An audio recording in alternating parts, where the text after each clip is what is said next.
Hey, what's up everyone? My name is Leo and I was so super excited to get this new Moza Aircross 2.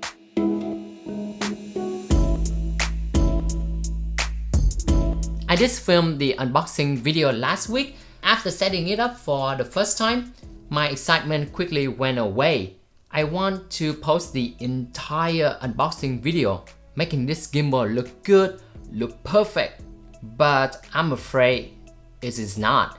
This gimbal has some good feature, but it does have some issue as well. By now, you can tell this is not a sponsored video, and even if it was, it would be a terrible one, and they would pay me to take this video down. This is my personal review after messing with it for a week. I bought it with my own money because it has what I was looking for, a lightweight gimbal that can hold a heavy setup. But can it? Let's find out.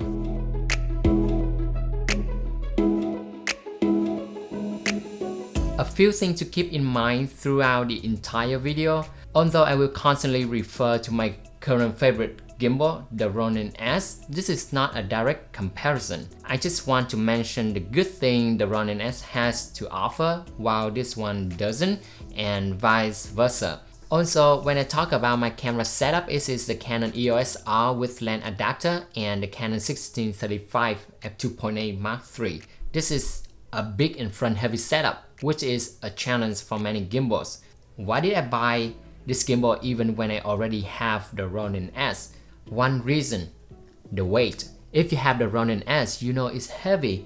I need something lighter that can still hold my setup. Other lighter gimbals don't have enough clearance. When I saw this Aircross 2, I thought, well, this is it. So I sold the Ronin S and got this one. The first impression is it's really light. However, it comes at a cost. It's feel plastic, like the cheap one.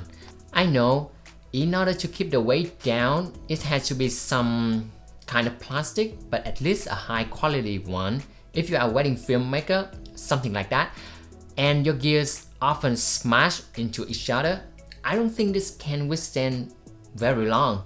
Second, a cool feature of this gimbal is that you can do many stuff right on the gimbal itself. No need to take out your phone and open the app like the Ronin S. Another big plus is that if this is out of balance, it will tell you which axis to adjust and to which direction. This eliminates a lot of guessing. However, I wish balancing would be that easy with this gimbal. It's actually a pain in the ass, at least for my setup. The Ronin S took a minute or two to achieve good balance. This one took me nearly an hour, and somehow I cannot get a good balance for the two axes. With setup like mine, to get it balanced, you have to do a lot of nano adjustment, not micro, but nano. And the tilt arm just make it even harder. After you lock and unlock it, you have to push it really hard to get it moved to the point it suddenly slides all the way. And when I thought I got it balanced, there are two positions where the camera will never stay. I was so frustrated that I threw my Canon SL2 with a Pancake 24, and guess what? Balancing it so easy. I think the internal structure is not strong enough to hold my setup. My setup is just 3.7 pounds, about half of 7 pounds payload they advertise. What am I missing here? After so much struggle, I remember I can use balance test and it would tell me what I need to do. So I did that, and the result, oh well balanced. Can you believe it? This is really bugging me because the gimbal is not visually balanced, but the system say it is. Who is wrong, me or the system? I try to convince myself and live with the fact that this is how balancing with this gimbal must be like. Alright, so I move on. After the balance test, I need to choose the proper power for my setup. I have three options to select the default preset, to do auto tune or to customize. For those of you who don't know, default presets work in a way that you estimate what your setup is and select the preset accordingly. The system will give you a power value based on your selection. If you select the wrong preset, you will under or overpower your gimbal, and they are not good for smooth footage. With auto-tune, you let the system measure the setup for you and select the right setting. That's simple. After messing with both options, I found something pretty interesting. This gimbal has 5 default presets. I assume the ultra heavy is for setup that is close to 7 pounds. This is the power value of that setting. My setup is just half of the 7 pound. If I use auto-tune, the optimal power should be around 50%. Let's try it. This is how the auto-tune look like. Funny, huh?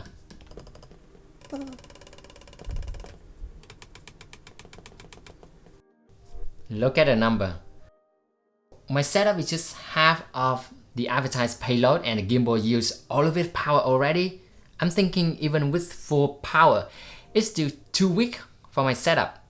Here are some of my test shots. There are a lot of micro jitters, vertical, exactly like the Ronin S when I purposely select the lowest setting. Sometimes you need to flip the screen out to do some creative angles and you don't have time to rebalance. In this inverted mode, I flip the screen out just to see how well it can support our balance setup on the go. Not well at all. I hope this is just a firmware bug that keeps the gimbal under power. Talking about firmware, according to the manual, this gimbal is compatible with my camera and I should be able to control some function. As soon as I plug in the cable, the camera shows an error, even after I update to the latest firmware. If you say I got a defective unit, I thought so too. Good thing is I bought it from B&H and they are pretty easy with the return, so I returned it and got the second one here. They both have the exact same issue, therefore I emailed and asked Goodsen about that. Haven't heard from them for a week. I don't think their customer support is pretty good. So far there are many negatives. Let's talk about something positive to change the air. With the Ronin S, when you crank up the power, it starts to make noise, not loud but still audible in a quiet room. This one, even with 100% power, I barely hear anything even with my ear like next to it. Does it mean the motor is quiet or does it indicate a weak motor? Oh, another negative? Let's try again with something else. I like the battery. Yes, it can last up to 12 hours. You can take it out and charge it anywhere, and you can even use a power bank to charge it on the go. However, a charger is not included. You have to buy one. Not a big deal, only 20 or 30 bucks. But it would be nice if they include one, right? Also, as I said from the beginning, that you can do a lot on this gimbal. One thing I really like is that you can control 3 motors independently. If you want to lock or unlock any motors, you just need to press one. Need to quickly change the follow speed, rotate the wheel. Unlike the Ronin S, no more setting to remember and you are not limited to 3 settings only. That's what I call user-friendly. Now let's talk about the design. A unique feature of this gimbal is that you can have the roll arm on the right or on the left. They say left arm can make balancing easier. One thing I see is that it's unusual for me. I always flip the screen back in when I don't use it, just to protect it from accidental damage. When you have the roll arm on the left, the lock button will stop you from flipping or tilting the screen. Another design flaw is the power button. Take the Ronin S as an example. To turn on the gimbal, I have to activate the battery first, hold the power button for a few seconds. This gimbal, I just need to hold the power button for a few seconds. If I put it in my bag and something hits it,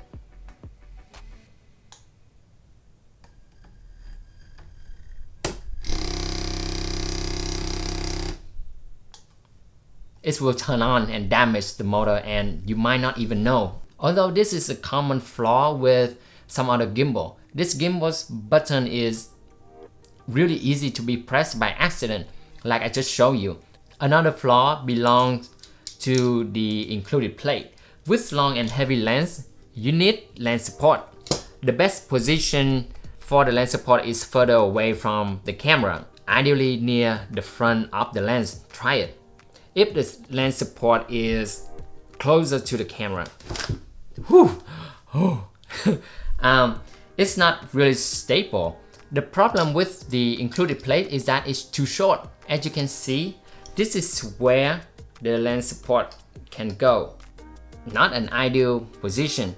If they design this for shorter lenses, then shorter lenses don't need support anyway. I don't normally talk about negative stuffs, but there are so many in this video. I know. I don't want to discourage you from buying this gimbal. Indeed, there are so many more cool features that this video doesn't have enough time to cover, which you can read on their website. Furthermore, you don't want me to blah blah blah for 30 minutes only talk about good stuff of this gimbal. It will make this more like a sponsored video, which I don't want to. I want to let you know what problems I am facing now and what my impression is like so far. I hope I would find more good thing about this gimbal. I really want to love it. I really do. For now, my opinion is that it is a good gimbal for small and light setup. For big and heavy setup like mine, I cannot recommend it just yet. Maybe you should wait for some firmware update and see if they can fix the issue. If you think I am so unlucky to get 2 defective units in a row and you want to try it, well, get it and let me know how it's for you. If you like it, hit the like button and let me know what you think about this gimbal in the comment section below. Don't forget to hit the subscribe button if you haven't. Thanks for watching. I'll see you in the next video. Peace.